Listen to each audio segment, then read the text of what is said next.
आज कळव्यामध्ये राज ठाकरे आले. महायुतीचा प्रचार करताना त्यांनी नवीन कुठला मुद्दा पुढे आणला काय? ते खास बोलले का? ज्या विषयावरती ते कायमच बोलत आलेत आणि म्हणून त्यांची एकही सीट निवडून येत नाही, त्याच विषयावरती बोलत असतात. मुसलमानांना सरळ केले पाहिजेत, परप्रांतीयांना सरळ केले पाहिजेत. म्हणजे माझं तर मत असं झालंय की त्यांना कोणीतरी सुपारी दिली आहे का, या शिवसेनेच्या दोन्ही जागा पडतील असं बघ रे.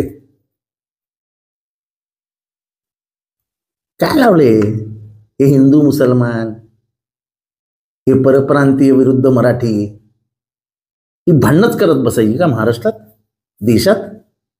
देशाची आर्थिक परिस्थिती कशी आहे? देशातली बेरोजगारी कुठे आहे? पेट्रोलचे भाव काय आहेत? डिझेलचे भाव काय आहेत?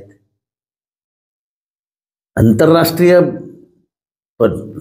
जगामध्ये भारताचा निर्देशांक कुठे कुठे कुठे कुठे कसा गेला आहे? भुकेत आपण कुठे आहोत? श्रीमंतीत आपण कुठे आहोत?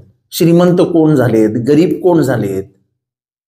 गरिबांच्या हातात भारतातली किती संपत्ती आहे आणि किती लोकांच्या हातात भारतातली प्रमुख संपत्ती आहे? त्याच्यावर कधी बोलणार? शेती, उद्योग ह्याच्यावर कधी बोलणार?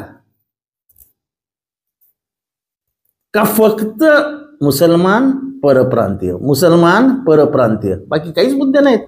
मराठी पोरांना नोकऱ्या मिळत नाहीत, त्याच्यावरती बोलाल? मुंबईतनं केंद्र सरकारचे अनेक मुख्य कार्यालय हे दिल्लीला हलवलेत, त्याच्याबद्दल बोलाल? Indian finance centre, international finance centre हे अहमदाबादला हलवलं, त्याच्याबद्दल बोलाल? करोडो रुपयातली, अब्जो रुपयाची बीकेसी मधली जमीन बुलेट ट्रेनला गेली, त्याच्याबद्दल बोलाल? इलेक्टोरल बॉन्ड्स मध्ये झालेला भ्रष्टाचार जो आंतरराष्ट्रीय स्कॅम आहे, त्याच्याबद्दल बोलाल? राज ठाकरे साहेब, तुमच्या एक तर बोलण्याला मर्यादा आहेत.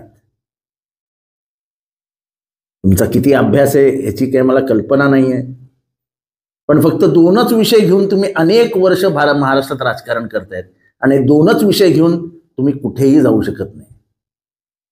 तुमचा राजकारणाचा शेवटच दिसतोय. हे आग लावण्याची कामं बंद करा. समाज आता इतका मूर्ख राहिलेला नाही, समाजालाही सगळं समजतं. परप्रांतीय आणि मुसलमान यांना टार्गेट करून जर तुम्हाला वाटत असेल की हिंदू मतं मराठी मतं एक होतील, होत नाहीत.